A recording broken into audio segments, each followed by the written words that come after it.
Hello everyone, welcome to today's session. I am Kajol and in this video we are going to discuss conditions for availing composition scheme.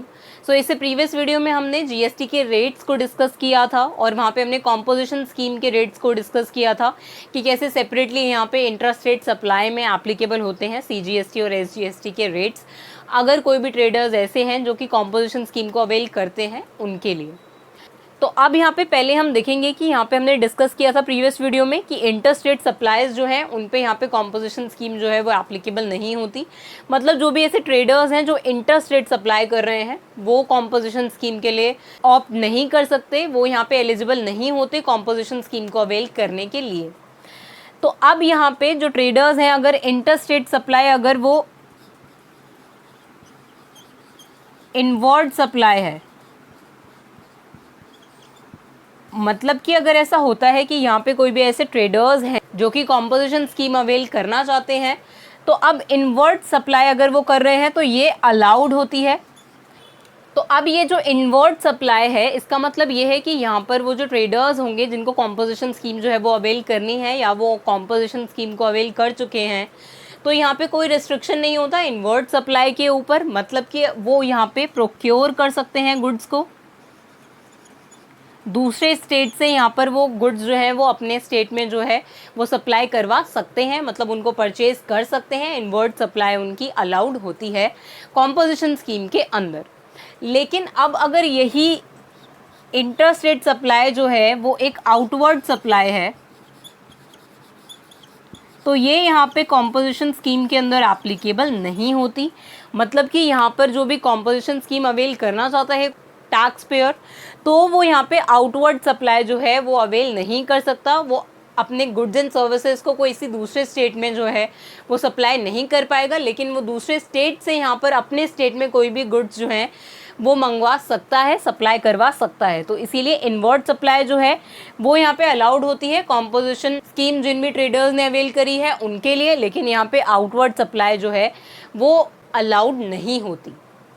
तो अब यही point था जो हमने discuss किया था कि कौन से ऐसे पर्सन्स हैं जो ऑप्ट नहीं कर सकते कॉम्पोजिशन स्कीम के अंदर। उसमें हमने इंटरस्टेट सप्लाई देखा था कि यहाँ पे अगर कोई भी ऐसे ट्रेडर्स हैं, सप्लायर्स हैं जो कि इंटरस्टेट सप्लाई कर रहे हैं और वो आउटवर्ड सप्लाई है, मतलब बाहर के स्टेट में वो अपनी सप्लाई कर रहे हैं गुड्स एंड सर्विसेज की, तो वो यहाँ पे कॉम्पोजिशन स्कीम को अवेल नहीं कर पाएंगे। लेकिन अगर वो इनवर्ट सप्लाई है तो वो ऐसा कर सकते हैं, दूसरे स्टेट से अपने स्टेट में गुड्स जो है उनको मंगवा सकते हैं, सप्लाई करवा सकते हैं, प्रोक्योर कर सकते हैं। टू ऑप्ट कॉम्पोजिशन स्कीम और tax payer has to file GST CMP O2 with government.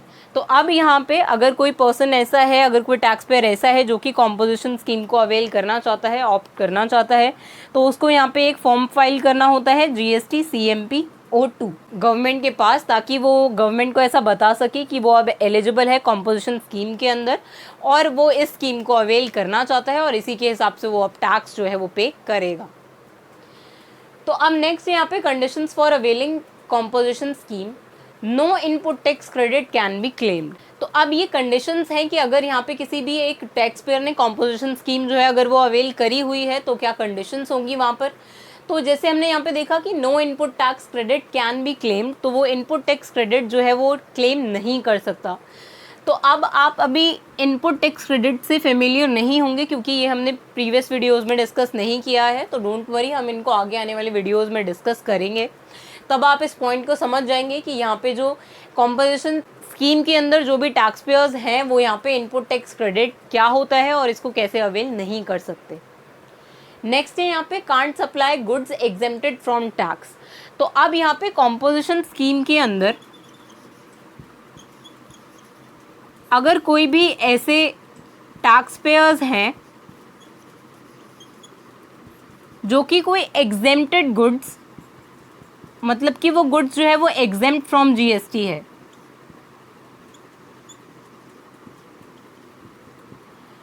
तो अब यहाँ पे कॉम्पोजिशन स्कीम का जो होल्डर होगा, जो डीलर होगा, कॉम्पोजिशन डीलर होगा, वो यहाँ पे ऐसा नहीं बोल सकता कि उसका जो एक पर्टिकुलर प्रोडक्ट है वो तो एग्जेम्प्ट फ्रॉम टैक्स है तो उस पर उसे कॉम्पोजिशन स्कीम के अंदर भी कोई टैक्स पे नहीं करना पड़ेगा। तो ऐसा नहीं है। अगर कोई भी एक टैक्स पेयर या फिर कॉम्पोजिशन डीलर अगर कॉम्पोजिशन स्कीम अवेल करता है तो उस केस में उसे एग्जेम्प्टेड गुड्स पर भी टैक्स पे करना पड़ता है। तो इसीलिए यहाँ पे can't supply goods exempted from tax, वो ऐसे गुड्स सप्लाई कर ही नहीं सकता जिन पे टैक्स जो है वो एप्लीकेबल नहीं है, या फिर वो गुड्स एंड सर्विसेज जो हैं वो एग्जेम्प्ट फ्रॉम टैक्स हैं। Taxpayer has to pay tax at normal rates for transaction under RCM, मतलब रिवर्स चार्ज मैकेनिज्म।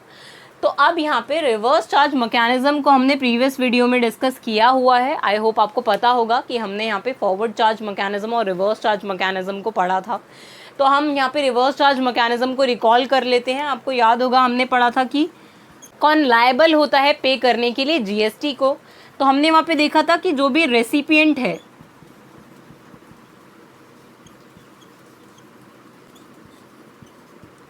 तो अगर कोई भी रेसिपिएंट है गुड्स एंड सर्विसेज का या फिर supply of goods and services का, तो यहाँ पे वो रेसिपिएंट जो है वो यहाँ पे लायबल होता है पे करने के लिए टैक्स। तो this recipient is liable to pay tax. अब ऐसा किस कंडीशन में हो रहा था, जिसमें हमने देखा था कि अगर कोई भी एक रजिस्टर्ड डीलर है और वो अगर सप्लाई लेता है किसी भी एक अनरजिस्टर्ड डीलर से, तो फिर उस केस में यहाँ पे इस रजिस्टर्ड डीलर को ही टैक्स जो है वो पे करना पड़ता है, क्योंकि ये एक अनरजिस्टर्ड डीलर है, इसने कुछ प्रोडक्ट्स जो हैं वो परचेज करे हैं, तो इसलिए यहाँ पे रजिस्टर्ड डीलर को ही यहाँ पे टैक्स पे करना पड़ता है। मतलब यहाँ पे अब एक अनरजिस्टर्ड डीलर ने सप्लाई किया है रजिस्टर्ड डीलर को, तो अब ये जो रजिस्टर्ड डीलर होगा यही यहाँ पर टैक्स को पे करेगा। तो इसीलिए इस केस में रिवर्स होता है कि सप्लायर नहीं बल्कि यहाँ पे रेसिपिएंट जो है उन supply of goods and services का, उसको यहाँ पे टैक्स जो है वो पे करना पड़ता है। तो इसी को हम यहाँ पे रिवर्स चार्ज मैकेनिज्म बोलते हैं।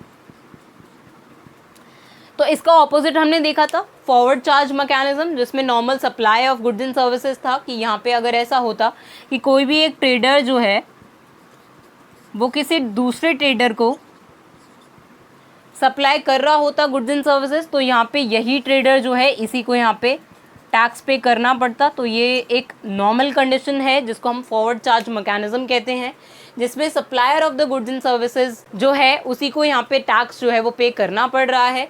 लेकिन रिवर्स चार्ज मैकेनिज्म इसका ऑपोजिट है। यहाँ पे हमने देखा था कि रेसिपिएंट को ही जो टैक्स है वो पे करना पड़ रहा है।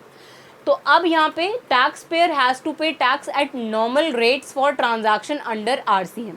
तो अब अगर मान लेते हैं ये जो एक रजिस्टर्ड डीलर है और ये एक अनरजिस्टर्ड डीलर से कोई भी गुड्स एंड सर्विसेज को परचेज कर लेता है, तो अब मान लेते हैं ये रजिस्टर्ड डीलर जो है वो एक कॉम्पोजिशन डीलर है, मतलब इसने कॉम्पोजिशन स्कीम जो है उसको अवेल किया हुआ है। तो अब यहाँ पे हमने देखा था कि यहाँ पे जो रेट्स हैं कॉम्पोजिशन के वो डिफरेंट रेट्स होते हैं, कम रेट्स होते हैं नॉर्मल जीएसटी रेट से। लेकिन अब अगर ऐसा होता है कि कॉम्पोजिशन डीलर जो है वो एक रजिस्टर्ड डीलर है, उसने कॉम्पोजिशन स्कीम जो है वो अवेल की हुई है, तो इस केस में ये फॉल करेगा अंडर रिवर्स चार्ज। मतलब कि यहाँ पे टैक्स जो है वो कॉम्पोजिशन डीलर को ही पे करना पड़ेगा। आई होप आपको ये पॉइंट क्लियर हो गया होगा कि क्यों यहाँ पे कॉम्पोजिशन डीलर जो है वो यहाँ पे टैक्स पे कर रहा है, क्योंकि एक्चुअली यहाँ पे वो अनरजिस्टर्ड डीलर से अगर कोई प्रोडक्ट जो है वो उसने सप्लाई करवाए हैं, अनरजिस्टर्ड डीलर ने प्रोडक्ट सप्लाई करे हैं, तो फिर उसके केस में यहाँ पे recipient of the goods and services जो है वो एक कॉम्पोजिशन डीलर है, इसी पे यहाँ पे टैक्स का इंसिडेंस जो है वो फॉल करेगा, इसी को यहाँ पे रिवर्स चार्ज मैकेनिज्म के अंदर टैक्स पे करना पड़ेगा। तो अब यहाँ पे ये नॉर्मल टैक्स रेट जो है जो कॉम्पोजिशन स्कीम में आते हैं उन टैक्स रेट्स पर नहीं बल्कि नॉर्मल जीएसटी रेट्स जो होंगे उसके हिसाब से यहाँ पे इस कॉम्पोजिशन डीलर को टैक्स पे करना पड़ेगा रिवर्स चार्ज मैकेनिज्म के अंदर। तो वही यहाँ पर लिखा हुआ है कि यहाँ पे टैक्स जो है पे टैक्स एट नॉर्मल रेट्स, मतलब जो भी नॉर्मल जीएसटी रेट्स होंगे अदर देन दीज रेट्स जो कि हमने कॉम्पोजिशन स्कीम में पढ़े, तो इन रेट्स के अलावा जो जीएसटी के नॉर्मल रेट्स हैं उनके हिसाब से ही यहाँ पे कॉम्पोजिशन डीलर को रिवर्स चार्ज मैकेनिज्म के अंदर टैक्स जो है वो पे करना पड़ता है for transaction under reverse charge mechanism. तो यहाँ पे ये कंडीशन है कि वो यहाँ पे रिवर्स चार्ज मैकेनिज्म होना चाहिए, तभी यहाँ पे नॉर्मल टैक्स रेट्स जो हैं वो कॉम्पोजिशन डीलर पे भी एप्लीकेबल होंगे। नेक्स्ट है यहाँ पे tax payable even on exempted goods and services. तो ये हमने यहीं पर देखा कि यहाँ पे कॉम्पोजिशन स्कीम के अंदर कोई अगर ऐसे टैक्स पेयर है जो कि एग्जेम्प्टेड गुड्स एंड सर्विसेज पर ऐसा सोचता है कि वो उसे उन एग्जेम्प्टेड गुड्स एंड सर्विसेज के ऊपर कोई टैक्स जो है वो पे नहीं करना पड़ेगा, तो ऐसा नहीं है। तो अगर कोई कॉम्पोजिशन डीलर है, अगर वो एग्जेम्प्टेड गुड्स एंड सर्विसेज में अगर डील करता है, तो उस केस में यहाँ पे उसे उन एग्जेम्प्टेड गुड्स एंड सर्विसेज के ऊपर भी टैक्स पे करना पड़ेगा, और वहाँ पर यही जो टैक्स रेट्स हमने डिस्कस किए यही यहाँ पर एप्लीकेबल होंगे उन एग्जेम्प्टेड गुड्स एंड सर्विसेज के ऊपर भी। तो अब हम यहाँ पे ये जो रेट्स हमने डिस्कस किए इसका हम एक प्रैक्टिकल एग्जाम्पल देख लेते हैं ताकि हम इसे आगे अच्छे से समझ जाएं। तो एक एग्जाम्पल लेते हैं यहाँ पे कि अगर मैन्युफैक्चर्ड गुड्स हैं, उनकी सप्लाई हो रही है कुछ,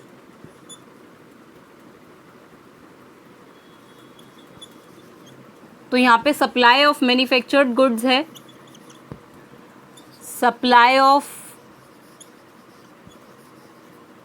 ट्रेडेड गुड्स है,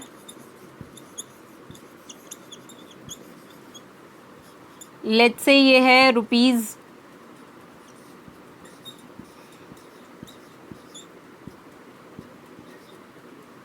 10 लाख का, और इस पे यहाँ पे जो नॉर्मल जीएसटी रेट है वो है, नॉर्मल जीएसटी रेट जो है वो यहाँ पे है 5%।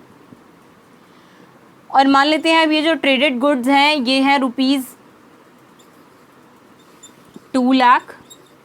तो अब जो यहाँ पे ट्रेडेड गुड्स की सप्लाई हो रही है उससे यहाँ पे टर्नओवर जो है वो रिसीव हो रहा है यहाँ पे 2 लाख, और इस पर भी यहाँ पे 5% जो है वो जीएसटी रेट है। तो अब यहाँ पे अगर मान लेते हैं ये एक कॉम्पोजिशन डीलर है, मतलब इसने एक कॉम्पोजिशन स्कीम जो है वो अवेल की हुई है, तो अब इसमें हमने पहले डिस्कस किया था कि कंडीशंस क्या होती हैं कि टर्नओवर वहाँ पे जो है वो 1.5 करोड़ से कम होना चाहिए और 75 लाख से कम होना चाहिए in case of Himachal Pradesh, Arunachal Pradesh and 7 sister states. तो अब यहाँ पे अगर मान लेते हैं ये एक नॉर्मल स्टेट है अदर देन दोज 9 स्टेट्स, तो फिर यहाँ पे जो टर्नओवर की लिमिट थी, एग्रीगेट टर्नओवर की लिमिट जो हमने देखी थी वो थी यहाँ पे रुपीज़ 1.5 करोड़। तो अब उससे एक टर्नओवर जो है वो कम ही है, यहाँ पे 12 लाख का इसका टर्नओवर है। तो अब ये एक कॉम्पोजिशन डीलर जो है वो बन गया, और ये अब यहाँ पे जो कॉम्पोजिशन स्कीम है उसके अंडर आ जाएगा और इसी के हिसाब से ये जो अपने टैक्सेस हैं उसको पे करेगा। तो अब इसका टैक्स जो है वो कैसे कैलकुलेट होगा, फर्स्ट मान लेते हैं कि यहाँ पे मैन्युफैक्चर्ड गुड्स पे देख लेते हैं कि सप्लाई ऑफ मैन्युफैक्चर्ड गुड्स है, तो यहाँ पे अब इसको CGST और SGST, supply of manufactured goods को हमने देखा था कि यहाँ पे 10 लाख है turnover from supply of manufactured goods. तो अब इसी टर्नओवर पे हम कितना परसेंटेज ऑफ जीएसटी चार्ज करेंगे, जो हमने यहाँ पे रेट्स देखे manufacturers and traders of goods के केस में 1% ही यहाँ पे टैक्स जो है वो पे करना पड़ता है। जीएसटी रेट यहाँ पे 1% है, 0.5% CGST एंड 0.5% SGST और UTGST। तो अब यहाँ पे रुपीज़ 10 लाख पे यहाँ पे 0.5% टैक्स जो है वो एप्लीकेबल होगा। तो अब यहाँ पे CGST 0.5% होगा 5,000, वैसे ही SGST भी यहाँ पे 5,000, और टोटल ये हो जाएगा 10,000। वैसे ही यहाँ पे जो सप्लाई ऑफ ट्रेडेड गुड्स से जो टर्नओवर है वो है यहाँ पे रुपीज़ 2 लाख। तो अब रुपीज़ 2 लाख पे भी हम यहाँ पे 0.5% टैक्स जो है उसे एप्लीकेबल मानेंगे। तो हम इसको साथ में भी कैलकुलेट कर सकते थे कि यहाँ पे 10 लाख और प्लस 2 लाख कर देते, हम टोटल टर्नओवर निकाल लेते, उसके बाद हम उस पर 0.5% कैलकुलेट करते CGST एंड SGST, और उसके बाद टोटल कर देते हम।